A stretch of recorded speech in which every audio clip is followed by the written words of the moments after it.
अस्सलाम वालेकुम। मिशन वडी न्यूज़ नेटवर्क में भली कार ख़बर सां शेयर कंदा हलूं। बलदियाती इलेक्शन के हवाले से जमीयत उलमा इस्लाम पारा यूसी मिशन में एक शानदार रैली जो प्रोग्राम रखियो हुई, जैंजी अगवानी मौलाना असदुल्ला खूड़ो, मौलाना अब्दुल शकूर थेबो, मौलाना मोहम्मद इब्राहिम मर, मौलाना अयाज मंगरियो, हाफिज़ सोहराब मंगरियो, बशीर अहमद खोसो, जुल्फ़कार मंगरियो करे रहा। जॾहिं त रैली मिशन जे मुख़्तलिफ़ गोठन का थी मिशन वडी जे मेन चौक ते पहुती, जिते अगवान मीडिया से गाल बोल कई है। अचो तव्हांखे ॿुधायूं। जमीयत उलमा इस्लाम जेके 14 गुज़िरियल ज़िलनि जे अंदर इलेक्शन थी आहे, उन में मशीनरी भी उन्होंने इस्तेमाल कई आहे। तमाम तर पंहिंजा हरबा इस्तेमाल किया अथऊं। सूबाई गवर्नमेंट भी उन्हनि जी आहे, बावजूद उनजे भी जमीयत उलमा इस्लाम के तमाम ज़बरदस्त कामयाबी मिली आहे। अॼु असां यूसी मिशन के अंदर तमाम पूरे इलाके पूरी यूसी में वर्क कई आहे। हर इलाके के अंदर अवाम असांखे ज़बरदस्त मोट ॾिनी आहे। इंशाअल्लाहुल अज़ीज़ जमीयत उलमा इस्लाम ऐं कायद सिंध अल्लामा राशिद ख़ालिद महमूद सुमरे साहब जी क़ियादत में सिंध जो अवाम सुजाग थी चुको आहे। 70 सालन का वठी जै पार्टी असां सां नाइंसाफ़ियूं कनि, असांजे रोडनि ऐं पाणीअ ते धाड़ा आहिनि।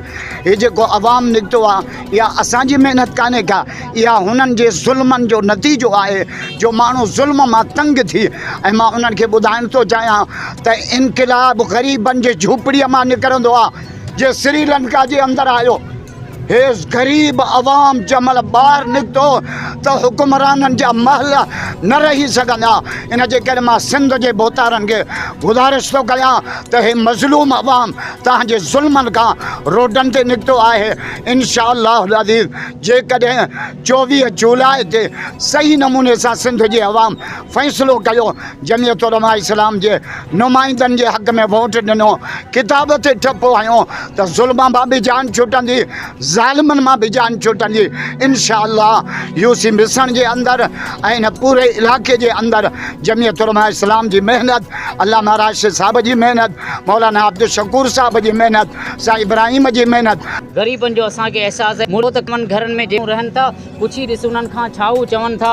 अवां बंगलन कारन में रहन वारा, असां मेहियूं बकरियूं रिढूं चारण वारा, दुखन ऐं सुखन में कीअं पिया जीअन था। कखावन घरन में जे माण्हू रहन था, तू कारन में पियो थो, कराची घुमी थो, बंगलन ऐं एसिन में सुहिणा तूं सुम्ही थो, पर पटन ते ॾिस त कीअं ई सुम्हनि था। कखावन घरन में जे माण्हू था। मूं कल कया दोस्त गॾु आहे, बशीर मौली अयाज़, हाफिज़ जुल्फ़कार। असां हिकु हिकु ॻोठ जे अंदरि विया आहियूं जिते रोड ऐं रस्तो न हो। अहिड़ी गप जे असां पुॻा, पर जेके वॾनि गाॾियुनि वारा आहिनि, जंहिंजा टायर आहिनि, उहे उते पहुची कंदा। वॾे माण्हू सभिनी जे मूंखे ॾियारजी। असां अल्हम्दुलिल्लाह कोशिशि कई आहे, ग़रीब ऐं मिसकीन वटि विया आहियूं। असांखे एहसास आहे उन्हनि असांखे वोट ॾिनी, इंशाअल्लाह कामयाबी मिलंदी। जज़ाकल्लाह।